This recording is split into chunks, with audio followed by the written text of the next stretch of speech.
Chapter 38 Complications of Sinusitis. सबसे पहले you need to know the names because that is a common SAQ. Local complications में there is mucocele, mucus retention cyst and osteomyelitis. Why is this referred to as a local complication? Because mucocele उस sinus में बनती है which is basically inflamed and infected. Mucocele सबसे commonly frontal sinus में बनती है. This is an important MCQ. ठीक है, बट एथमॉइड में भी बन सकती है और बेसिकली स्फीनॉइड में भी बन सकती है और मैक्सिलरी में भी बन सकती है. अनदर इम्पॉर्टेंट थिंग इज़ कि जो म्यूकोसील है ना एक सिस्टिक स्वेलिंग है, यानी प्रेजेंट करती है एज ए सिस्टिक स्वेलिंग. ठीक है, ये नॉन टेंडर होती है, meaning if you touch it तो पेन इलिसिट नहीं होता. And in this image you can see a patient with a right sided frontal mucocele. मैंने बेसिकली ऑरेंज एरो से शो किया हुआ है. ये बताना चाहिए कि 90% केसेस में फ्रंटल म्यूकोसील प्रेजेंट करती है as a cystic swelling on the superomedial part of the orbit, and because of its location the eyeball is basically deviated और डाइवर्टेड नीचे की तरफ, as you can see with comparison to the normal eye, नीचे की तरफ laterally और सामने की तरफ. सिर्फ 10% केसेस में it will present as a cystic swelling on the forehead somewhere over here. Commonly उन्होंने कोई ऐसी पिक्चर देनी है ऑस्पी में, और सेकंड क्वेश्चन उन्होंने बेसिकली ये पूछना है कि इसकी ट्रीटमेंट क्या है. द ट्रीटमेंट है simply you have to remove it. ठीक है, फ्रंटो एथमाइडेक्टमी करनी पड़ती है. 90% केसेस में frontal mucocele will present as a cystic swelling on the superomedial quadrant of the eye, the orbit to be specific, जिसकी वजह से जो डिविएशन है आई की होगी नीचे की तरफ एंड लैटरली और सामने की तरफ भी. And as previously mentioned frontal mucocele सबसे कॉमन म्यूकोसील है. और म्यूकोसील होती क्या है, जब ऑस्टिया ब्लॉक हो जाए तो बेसिकली जो सारे सिक्रीशन है वो जमा होने लगती है in the glands of the sinuses, and this is what basically leads to the development of a mucocele. तो वो म्यूकोसील पूछे ना कि म्यूकोसील एथमॉइड साइनस की है, तो आप कहेंगे कि आप इंटरनल भी ड्रेनेज कर सकते हैं और एक्सटर्नली भी कर सकते हैं. स्फीनॉइड के केस में आप कहते हैं कि आप एक्सटर्नल एथमाइडेक्टमी करते हैं विद स्फीनॉइडोटमी. ऑटमी का मतलब होता है ड्रेनेज होल बनाना. External ethmoidectomy with sphenoidotomy. Complications में जो नेक्स्ट है ना वो है ऑस्टियोमाइलाइटिस. ऑस्टियोमाइलाइटिस ठीक है is infection of the bone marrow. When we talked about mucocele तो वी सेड कि म्यूकोसील हो सकता है किसी भी साइनस का, B it frontal, ethmoid, sphenoid और मैक्सिलरी. ऑल सबसे कॉमनली फ्रंटल का होता है, फिर एथमॉइड वगैरह का होता है. ठीक है, लेकिन ऑस्टियोमाइलाइटिस में याद करना है कि सिर्फ दो साइनसेस का हो सकता है, या तो फ्रंटल का या फिर मैक्सिलरी का. एंड ये याद रखना है कि मैक्सिलरी ऑस्टियोमाइलाइटिस सिर्फ बच्चों में होता है बिकॉज बड़ों में बोन मैरो ख़त्म हो जाती है, और फ्रंटल वाला सिर्फ बड़ों में होता है बिकॉज बच्चों में फ्रंटल साइनस डेवलप ही नहीं होता. It is not present at birth. The frontal sinus is not present at birth. ठीक है, जो इम्पॉर्टेंट बात है वो ये है कि सब पेरियोस्टल एब्सेस बन सकता है बिकॉज ऑफ ऑस्टियोमाइलाइटिस.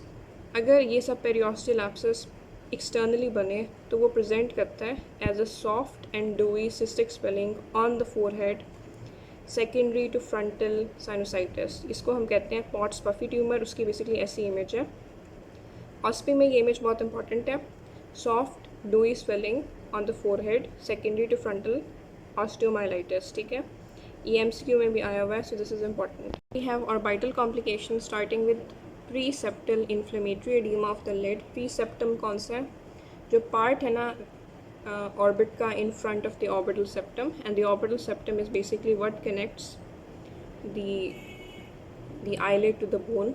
ठीक है, एंकर करते हैं आईलेट को बोन से, तो उसके सामने वाले हिस्से को हम प्रीसेप्टल पार्ट ऑफ ऑर्बिट कहते हैं.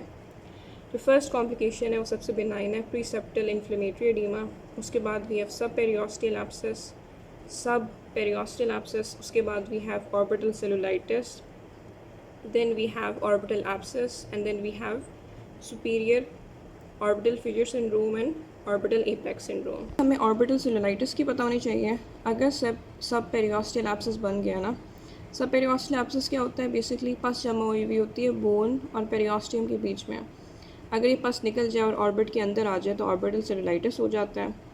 ऑर्बिटल सेलुलाइटिस की प्रेजेंटेशन क्या होती है, आपको नज़र ही आ रहा है, ऑर्बिटल एडीमा, जिसको हम पेरीऑक्युलर एडीमा यानी पेरी ऑर्बिटल एडीमा कहते हैं. साथ में एरिडीमा भी हुआ है. साथ में आप देख सकते हैं कि रेडनेस एंड एडीमा हुआ है कंजंक्टिवा का, नोन एज कंजंक्टिवल कीमोसिस. जाहिर सी बात है जब पस ऑर्बिट में है तो वीनस ड्रेनेज सही से नहीं होगी, लीडिंग टू कीमोसिस एंड डेवलपमेंट होगा पेरिऑर्बिटल एडीमा एंड रेडनेस का. And because now the pus is within the orbit, it is in between the extraocular muscles and the nerves, तो restricted ocular movement होती है orbital cellulitis में. ये जो restriction है ना extraocular movement की, it is not present in something like preseptal और in something like subperiosteal abscess. उसमें as such इतनी ज़्यादा restriction नहीं होती और प्रीसेप्टल में तो होती ही नहीं है रिस्ट्रिक्शन. दूसरी बात ये कि जो प्रेजेंटेशन होती है ना ऑर्बिटल सेलुलाइटिस की, वो यूनिलैटरल होती है, बायलैटरल नहीं होती है. This will be important later on. और ये जो सिम्टम्स हैं ना एडीमा वाले और कीमोसिस वाले, ये ग्रेजुअली डेवलप करते हैं, एकदम से डेवलप नहीं होते, आहिस्ता आहिस्ता डेवलप होते हैं. पहले एडीमा होता है, फिर कीमोसिस होता है और बाद में ना कंप्लीट टोटल ऑफ थैल्मोप्लीजिया हो जाता है. जैसे कि third, fourth and six nerve की इन्वॉल्वमेंट होती है. वो 3 नर्व्स हैं, ये 3 क्रेनियल नर्व्स हैं जो कि सप्लाई कर रही होती हैं ऑर्बिट के तमाम एक्स्ट्राऑक्युलर मसल्स को. विजन लॉस भी हो सकता है, कंप्लीट भी हो सकता है, पार्शियल भी हो सकता है और परमानेंट भी हो सकता है और टेम्परेरी भी हो सकता है because of the involvement of the optic head and stuff like that. सच है, लेकिन वो तकरीबन वैसी प्रेजेंटेशन होती है सेलुलाइटिस वाली. बस ट्रीटमेंट में आपने in addition to IV antibiotics you have to mention drainage.